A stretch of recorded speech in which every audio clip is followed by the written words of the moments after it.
아멘. 읽은 말씀을 가지고 오늘 나눌 말씀의 제목은 시드기야의 흉내 내기입니다. 시드기야는 지금 그 스스로의 힘으로는 감당할 수 없는 위기를 맞은 겁니다.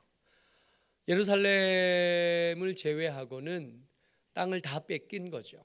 바벨론의 느부갓네살 왕이 군대를 보내서 예루살렘을 포위한 겁니다. 어떻게 좀 싸우면 이길 수 있겠다 하는 상황 아닌 거예요. 어떻게 좀 지혜로우면, 새로운 무기가 있으면 우리 이웃에 있는 어떤 나라들이 좀 들고 일어서주면 살겠다, 그런 상황이 아닙니다. 당시 세상을 통째로 집어삼켰던 나라가 느부갓네살의 바벨론 제국인 거예요. 이 제국이 작은 왕국에 하나 남은 성을 둘러싸고 있으니 이제는 정말로 끝인 겁니다. 그 큰 위기를 앞두고 이 시드기야가 꿈꾸기 시작하는 거예요. 옛날 어느 때 히스기야 왕이 있었던 때, 우리 조상이 한 130년쯤 전의 일인데, 우리 조상이 지금 내가 경험하는 이 위기를 비슷하게 경험했던 적이 있다는 걸 알게 된 겁니다. 지금보다 더 심했으면 심했을 그때 위기를 이 히스기야가 견뎌냈고 이겨냈고 살아남았던 것을 기억해낸 겁니다. 그래서 히스기야가 했던 것처럼 이 시드기야가 한번 해보겠다 하는 장면이 오늘 우리가 읽었던 예레미야 21장 이야기인 거죠. 오늘 말씀을 듣고 나누는 중에 우리의 기도, 우리의 신앙생활을 이 말씀에 좀 이 시드기야의 흉내내기에 좀 비춰볼 수 있게 되기를 바랍니다. 우리도 기도해야 될 일들이 참 많잖아요. 직장을 구해야 되고, 진로를 결정해야 되고, 사람을 정해야 될 때, 선택해야 될 때가 오잖아요. 삶을 살아가다 보면 중요한 선택들, 인생을 좌지우지하는 중요한 선택들 한 3가지 정도가 있다고 생각을 해요. 어디서 살 건가? 이거 결정해야 되잖아요. 어디서 살 건가를 결정하면 또 따라오는 것이 누구랑 살 건가를 결정해요. 뭐 하며 살 건가 결정해야 됩니다. 근데 이런 걸 결정하면서, 선택하면서 한 가지 것들이 삐끗삐끗할 수 있고 문제가 생길 수 있는데, 이 중에 가장 중요한 것 중에 하나, 중요한 것이 누구랑 살 건가이지 않을까요? 그러니까 청년들이 지금 해야 될 숙제, 어디서 살 건가는 바꿀 수 있잖아요. 제가 부산에서 살아봤고 울산에서 살아봤고 대전에서 살아본 것처럼 바꿀 수 있거든요. 뭐 하면서 살 건가, 이거 바꿀 수 있습니다. 지금은 제가 목사로 살지만 저는 은퇴 뒤에 2번째 인생을 꿈꿉니다. 그때는 목사가 아닌 성도로 살았으면 좋겠다 생각하고 있고, 성도의 삶은 어때야 될까 지금 계속 고민하고 기도하고 있거든요. 뭐 하며 살 건가도 바꿀 수 있습니다. 근데 이 3가지 중에 못 바꾸는 게 누구랑 살 건가를 못 바꿔요. 이걸 바꿀 수 있다고 생각하는 것 자체가 문제가 있는 겁니다. 바꾼다고 하지만 그 바꾸는 상처가 쉬 사라지지 않고, 그 상처가 우리의 삶을 너무 힘들고 어렵게 만들기 때문에 이거는 선택을 할 때 잘 해야지 중간에 한번 바꿔보겠다, 이거 안 돼요. 하지 마세요. 혹시 꿈꾸고 기도하고 생각하고 있는 분들이 있다면 하지 마세요. 그건 바꾸는 게 아닙니다. 그건 바꾸는 게 아니라 감당하는 것. 그렇다면 이제 숙제는 이거죠. 누구랑 살 건가? 어떻게 하면 좋은 사람을 선택할 수 있을까? 어떻게 하면 그에게도 유익하고 나에게도 유익한 누군가를 찾아낼 수 있을 것인가? 이 숙제입니다. 어쩌록 청년들이 이 숙제를 무사히 잘 맞춰내시기를 바라고, 이 숙제는 한 번 하고 끝나는 거 아니거든요. 결혼식하고 끝나는 게 아니라 평생 해가는 숙제잖아요. 우리가 아이만 키우는 게 아니라 아이와 함께 엄마도 크고 아이와 함께 아빠도 커야 되는 거거든요. 지금도 이렇게 생각해 보면 좋은 아빠이지 못했던 게 미안할 때가 많고 좋은 남편이지 못했던 때가 미안할 때가 참 많은 거예요. 지금도 조금씩 나아지고 있을 겁니다. 지금도 우리는 조금씩 성장해 가고 있을 거죠. 계속 해야 될 삶으로부터의 숙제인 겁니다. 이 문제가 우리에게 닥쳐오면 우리 기도하는 거예요. 근데 기도하면 하나님 분명히 응답하십니다마는 그 응답이 다 똑같은 모습도 아니고 우리가 기대한 것과도 다를 때가 너무 많은 거예요. 시드기야가 꿈꿉니다. 하나님, 히스기야 때 하셨던 일들을 지금도 해 주시기를 바랍니다. 기도를 시작하는 거예요. 기도하면서 참고했던 본문이 열왕기하 19장입니다. 좀 길게 읽어볼 텐데 이 히스기야가 18만 5천 명이나 되는 이 아수르 황제 산헤립의 군대를 맞닥뜨린 뒤에 했던 일들인 겁니다. 그래서 히스기야가 이걸 따라하고 있는 거예요. 1절부터 4절까지 말씀 좀 긴데 같이 읽어보죠. 시작. 히스기야 왕이 듣고 그 옷을 찢고 굵은 배를 두르고 여호와의 전에 들어가서 왕궁의 책임자인 엘리야김과 서기관 셈나와 제사장 중 장로들에게 굵은 배를 둘려서 아모스의 아들 선지자 이사야에게로 보내매 그들이 이사야에게 이르되 히스기야의 말씀이 오늘은 환난과 징벌과 모욕의 날이라 아이를 낳을 때가 되었으나 해산할 힘이 없도다. 랍사게가 그의 주 아수르 왕의 보냄을 받고 와서 살아계신 하나님을 비방하였으니 당신의 하나님 여호와께서 혹시 그의 말을 들으셨을지라. 당신의 하나님 여호와께서 그 들으신 말 때문에 꾸짖으실 듯하니 당신은 이 남아있는 자들을 위하여 기도하소서 하더이다 하니라. 히스기야가 그랬다는 거예요. 기도해달라고. 혹시 하나님께서 간섭해 주시지 않겠냐고. 우리 능력과 우리 힘으로는 안 되지만 하나님은 전능하시니, 하나님은 창조주이시니, 하나님은 우주의 주인이시니, 우주를 운행하시는 전능자이시니 이 문제를 해결하실 수 있지 않겠냐고.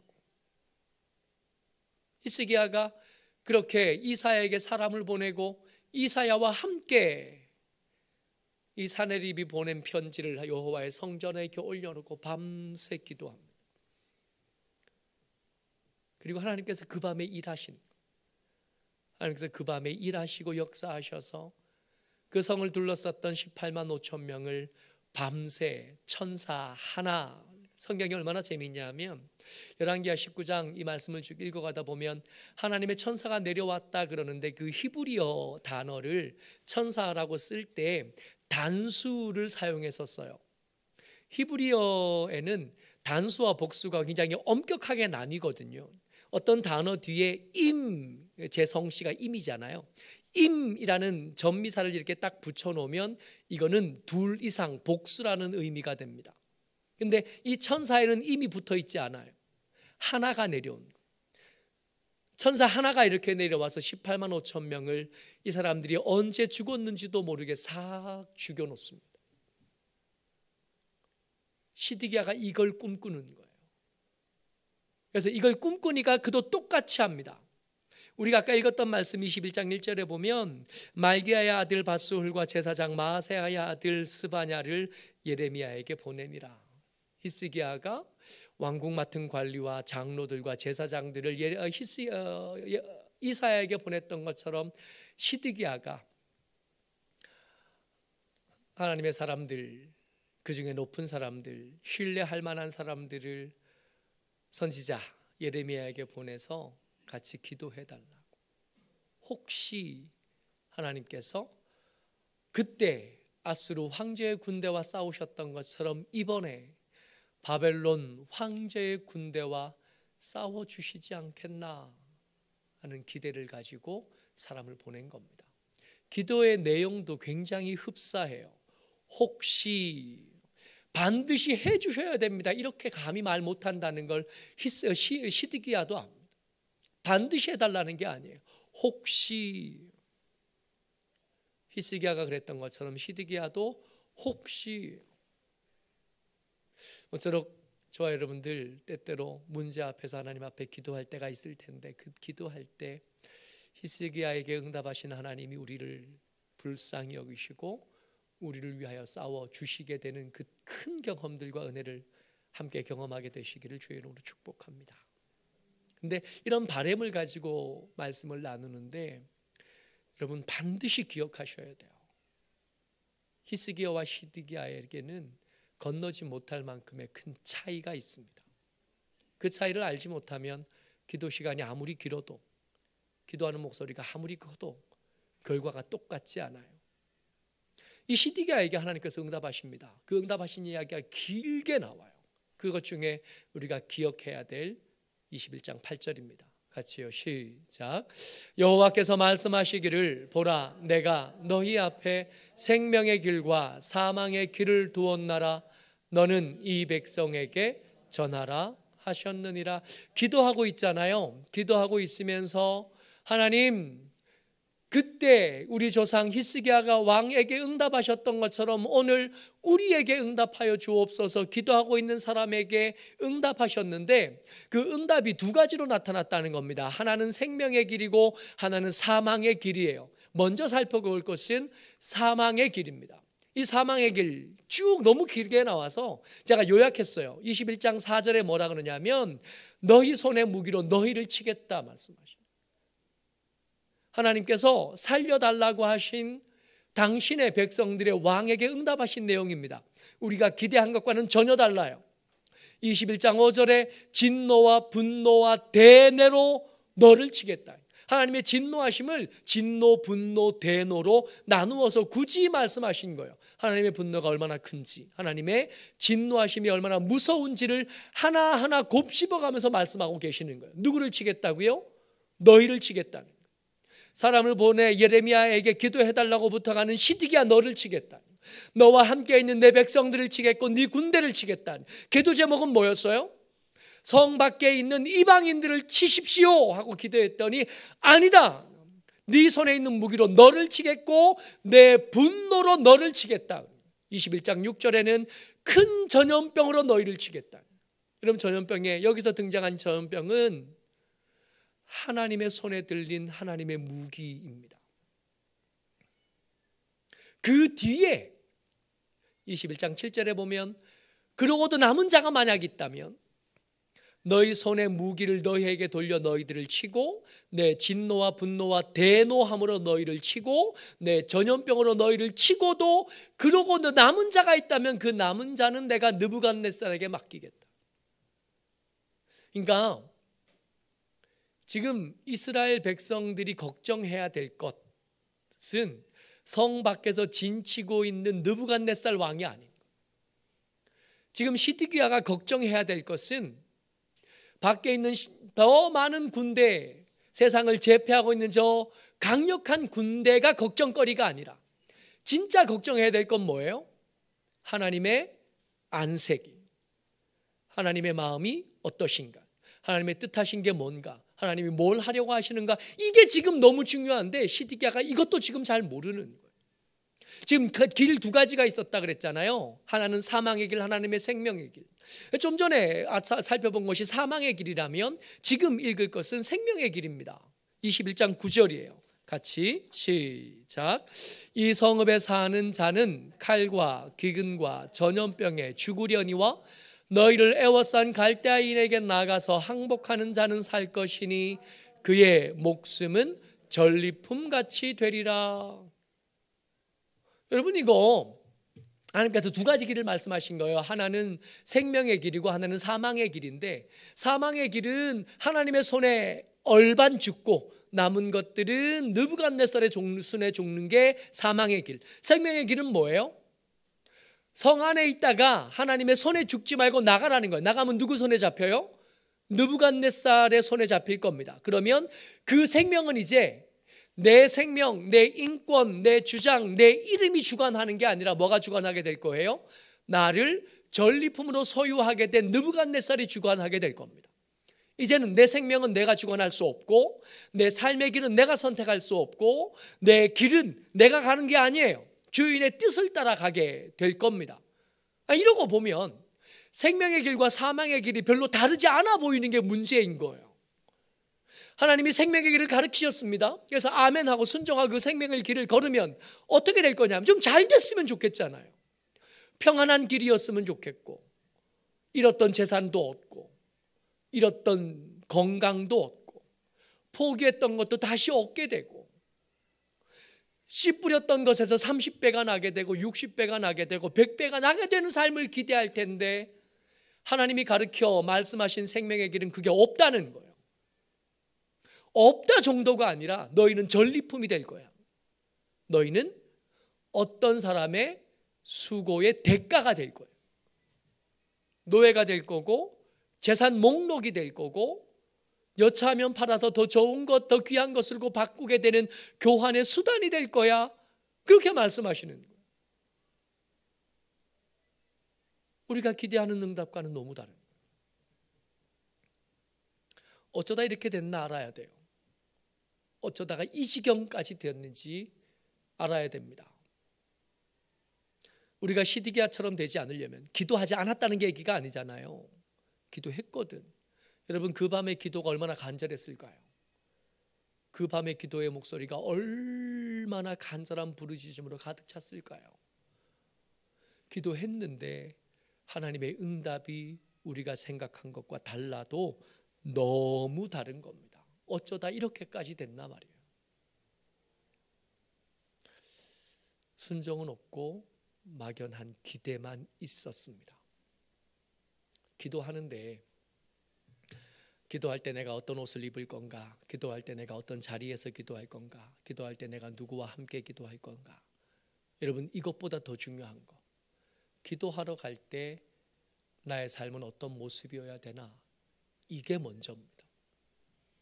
기도하는 내용이 잘못될 수 있어요. 근데 이건 상관없습니다. 왜냐하면 하나님은 우리보다 지혜로우셔서 우리가 이렇게 말해도 저렇게 들으실 수 있거든요. 그렇지 않아요? 우리 아이들이 뭔가 달라 그럴 때 우리는 들리는 소리만 듣는 게 아니라 아이에게 정말 필요한 게 뭔지 알아서 들을 수 있잖아요.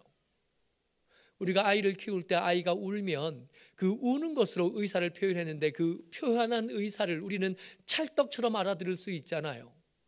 이거를 기저귀를 갈아야 되는지, 안아야 되는지, 먹을 걸 줘야 되는지, 이거 우리 알아듣잖아요. 우리의 기도의 내용이 혹 신음밖에 안 되고 신음밖에 할 수 없는 지경이라고 그래도 하나님은 알아서 들으시고 모세를 설득하시고 모세를 키워내시고 모세를 보내시잖아요. 기도하는 말이 무엇인가가 이게 별로 중요하지 않아요.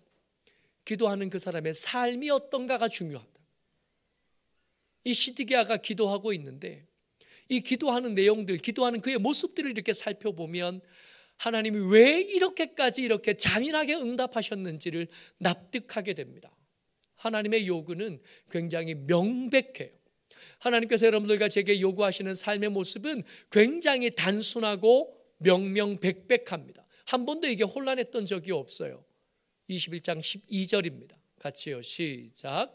여호와께서 이와 같이 말씀하시니라. 다윗의 집이여, 너는 아침마다 정의롭게 판결하여 탈취당한 자를 압박자의 손에서 건지라. 그리하지 아니하면 너희의 악행 때문에 내 분노가 불같이 일어나서 사르리니 능히 끌 자가 없으리라. 아멘. 여러분, 하나님의 요구를 더하지도 말고 빼지 말고 이렇게 들으셔야 돼요. 뭘 요구하셔요? 아침마다 정의로우라. 아침마다 기도해라가 아니신 거예요. 그거는 요구가 아니라 당연한 거고, 아침마다 기도하고 아침마다 말씀 가운데 선 우리는 어떤 삶을 살아야 되냐면 정의로운 삶을 살아달라 부탁하시는, 이게 하나님의 요구입니다. 성경을 많이 읽을 수 있고 기도를 많이 할 수 있습니다. 그 다음의 모습이요. 성경 많이 읽고 기도를 많이 했으니 이제 나가서 하나님의 말씀대로 살아보기. 내 기도를 들으시는 여러분, 저기 멀리 온 우주를 품으시는 하나님께서 내 기도를 들으시려면 얼마나 귀를 세밀하게 기울이셔야 될까요? 우리 목소리가 그에게까지 닿으려면 우리 목소리로 닿는 게 아니라 그의 기울이심으로 우리에게 닿는 거잖아요. 우리가 큰 목소리를 낸 게 아니라 그가 우리에게 가까이 다가오셔야 듣는 거잖아요. 그렇지 않아요? 그렇게 들으시는 주님이 기도한 우리의 삶에 따라오시지 않을까요? 그렇게 우리의 입술에 귀를 가져다 대신 주님이, 그 간절한 소원을 귀에 담고 마음에 담으신 주님이 우리의 발걸음을 찾아오지 않으실까요? 그래야 응답하실 거 아니에요? 우리의 기도의 내용이 보면 하나님이 들으시기엔 지나치게 사소하고 지나치게 별것 아닌 것들이 많을 텐데, 예를 들어 하나님, 오늘 제가 설교해야 되는데 설교를 잘했으면 좋겠습니다. 그러려면 그 하나님의 내 이 기도에 응답하시려면 지금 저와 함께 계셔야 되는 거 아니에요? 하나님, 오늘 제가 시험 치는데 결과가 좋았으면 좋겠습니다. 그 기도에 응답하시려면 시험 치는 자리에 같이 계셔야 되는 거잖아요. 그렇다면 말입니다, 하나님이 거기 계시다면, 그 하나님을 내가 믿고 그 하나님이 누군지 안다면 내 시험 치는 자리에서 이렇게 건너다가 옆에 사람이 뭐 썼나 보는 건 합당하지 않은 거잖아요. 훔쳐서 내 배를 채우고 남의 것들로 가지고 와서 나를 부유하게 만드는 일은 못하게 되는 거 아니에요? 정의롭게 판결하는 일은 당연하게 되는 거 아니에요? 탈취당한 자를 그 압박자에서 건지기 위해서 돕는 일은 마땅한 일인 거죠. 왜? 지금 내가 하나님께 부탁한 것이 있고 그 부탁한 것이 하나님의 손으로만, 하나님의 능력으로만 응답이 가능한데 그 하나님께 좀 잘 보여야 될 거 아니에요. 그 하나님이 정의를 좋아하신다고 하니 나도 정의롭게 좀 살아보면 하나님이 나를 좀 더 어여삐 여겨주시지 않겠는가 말이에요. 하나님의 요구는 매번 이렇게 명백했습니다. 함부로 살지 말라고. 내가 너희의 기도에 응답하기를 바라고 너희의 삶에 간섭해 주기는 바라는 너희들아, 나와 함께 걸어가려면 적어도 핍박하는 자와 탈취하는 자와 판결을 어그러지게 하는 삶으로는 안 되는 거 아니겠니? 라고 말하시는 겁니다. 근데 이 시드기야에게 하나님 요구하시는 거죠. 시드기야는 왕이잖아요. 재판하는 사람, 판결하고 정책과 방향을 결정하는 사람이잖아요. 이 사람이 결정한 것은 탈취당한 자들을 생산해내는 일이었던, 압박하는, 착취하는 사람, 굴림하는 사람, 저들의 것을 뺏어서 내 배를 불리는 사람이었다. 그런 사람이 아무리 기도해도 하나님으로부터 얻을 수 있는 응답은 전염병과 분노와 진노와 대노일 수밖에 없어요. 거기서 혹시 살아남는다 그래도 밖에 느부갓네살이 기다리고, 그런 주제의 기대는 얼마나 거창한지 보셔요. 13절 14절 말씀입니다. 시작. 여호와의 말씀이니라. 골짜기와 평원 바위의 주민아, 보라, 너희가 말하기를 누가 내려와서 우리를 치리요, 누가 우리의 거처에 들여오리요 하거니와 나는 내 대적이라. 내가 너희 행위대로 너희를 벌할 것이요, 내가 또 수풀에 불을 놓아 그 모든 주위를 사르리라. 여호와의 말씀이니라.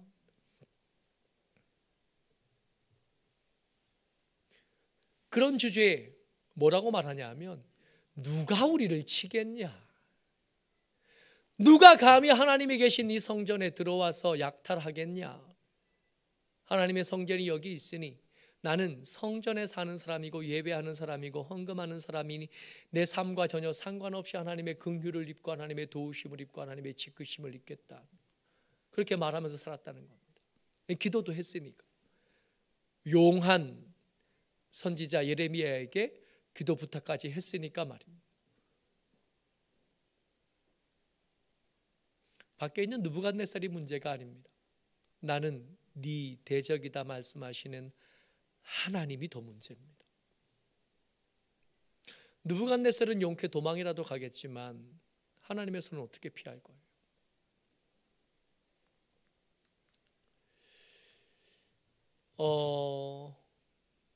예레미야 21장은 20장과는 시대가 많이 달라요. 그러니까 마디가 있어요. 20장이 앞에 부분이라면 21장이 뒤에 부분입니다. 예레미야 1장의 배경이 요시야 왕 13년 때요. BC 626년쯤이랍니다. 21장은 느부갓네살 왕의 침공이 있었던 때이고 시드기야가 왕이던 때이고 BC 588년입니다. 그 사이 한 38년의 시간이 있었던. 예레미야에 전하는 하나님의 말씀 매번 똑같지 않았어요. 우리가 1장부터 지금 21장까지 왔는데 그 사이에 너희는 여기가 하나님의 성전 여호와의 성전이라 하는 거짓말에 속지 말아라 이런 말도 들어봤고, 북쪽에서 기루어진 끓는 가마가 남쪽으로 쏟아진 것을 봤다 하는 예레미야 선지자의 강력한 징계와 저주의 이야기도 우리가 계속 들어와서 21장까지 왔거든요. 그 사이 38년 있었습니다. 그 38년 동안 그들의 삶은 조금도 바뀌지 않은, 안 바뀌었어요. 계속해서 밤에 기도하고 낮에 거짓말하고, 밤에 예배드리고 낮에 제 마음대로 하나님과 상관없는 삶을 살고, 그렇게 하나님의 분노만 점점 높아지다가 이제 성 밖의 군대를 만나게 된 겁니다. 하나도 안 바뀌었어요. 하나님의 진노로 가득한 응답을 받지 않으려면 뭘 해야 되냐면 기도를 더 할 게 아니라 삶을 바꿔가기 시작해요. 하나님이 우리에게 요구하시는 삶의 방법들을 말에 익히고 걸음에 익히고 삶에 익히는 연습을 시작하셔야 돼요. 이게 시작. 기도가 시작이라면 순종이 열매 맺는. 요즘 읽고 있는 책 한 권을 소개하려고 합니다. 김교신 선생의 평전이에요. 이 책입니다. 일제시대를 살다가 일제시대가 끝나기 직전에 돌아가셨어요. 목사님 아니고 그냥 평신도, 지금 요즘 말로 하면 평신도인데 아주 수준 있는 신학자에 가까운 삶을 살았던 사람입니다. 이 사람이 그의 가르침을 통해서, 그의 삶을 통해서 우리에게 주는 몇 가지 이야기들이 있는데 그 중에 하나가 일일 일생이라 그래요. 하루의 삶이 내 평생입니다 라는 뜻이에요. 제가 잠깐 좀 읽어드릴게요. 선생님은 언제나 하루살이다. 선생님에게는 어제도 없고 오늘도 없고 내일도 없다. 영원한 하루다. 선생님은 언제나 자기의 날을 세면서 살아간다고 말했다. 조금만 더 읽어드릴게요. 류영모는 이처럼 오늘살이를 강조하였다. 그는 어제, 내일이 아닌 오늘을 저기와 거기가 아닌 여기에서 저와 그가 아닌 나의 삶을 살아야 한다고 주장했다. 김교신 선생과 가장 친한 동역자 중에 한 사람인데 류영모가 그랬대요. 이 사람이 1인 1생 살았대요. 김교신 선생이 이 얘기를 이렇게 유심히 듣고는 저렇게 살아야 되겠다고 결정한 거예요. 10살부터 원래 일기를 쓰던 사람인데 이 사람이 이후부터는 그 일기를 두 가지로 씁니다. 공적인 일기와 사적인 일기를 두 가지를 매일 썼대요. 그 삶을 통해서 자기 삶을 돌아보고 또 민족과 교회를 향한 이야기들을 끊임없이 쏟아내던 사람입니다. 여기서 우리가 주목할 거 이겁니다. 어제, 내일 말고 오늘을 살자. 여기, 저기, 거기 말고 여기 살자고. 저나 그가 아니라 나로 살자고. 하루하루를 한평생처럼 하나님 앞에서 최선의 경주를 다하면서 오늘 하루를 살아내는, 이런 사람이 경험하는 응답이 하나님의 기적이고 하나님의 승리고 하나님의 위로하심이고 하나님의 축복하심 아니겠는가 말이에요. 이 평전을 쓰신 이 전인수 교수님이 이 책 말미에 그의 삶을 이렇게 반추하면서 그의 삶을 뭐라고 정리하냐면, 김교신의 삶은 섬돌 위에 놓인 신발 같다. 여러분 섬돌 아시죠? 대청마루에 올라가기 전에 돌 하나 이렇게 더 높게 놔두잖아요. 거기에 신발 벗어놓고 이렇게 대청마루로 올라가는 거잖아요. 김교신의 삶은 섬돌 위에 놓인 신발 같다. 그 신발은 가지런히 놓여 있다.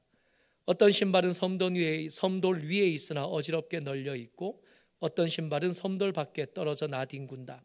섬돌은 이 땅이다. 신발은 우리의 삶이다. 그는 이 땅에서 하나님 앞에 가지런히 놓인 신발처럼 살려고 노력했다. 그러나 그 신발은 구두나 남학신이 아니라 조선인이기에 고무신이나 집신이다. 그가 기독교인이면서도 조선인이라는 정체성을 버리지 않았다는 의미다. 그는 그의 하루가 섬돌 위에 가지런히 놓인 신발처럼 살기를 바랬고 그의 삶을 정리한 누군가가 본 그의 삶은 그랬다는 겁니다.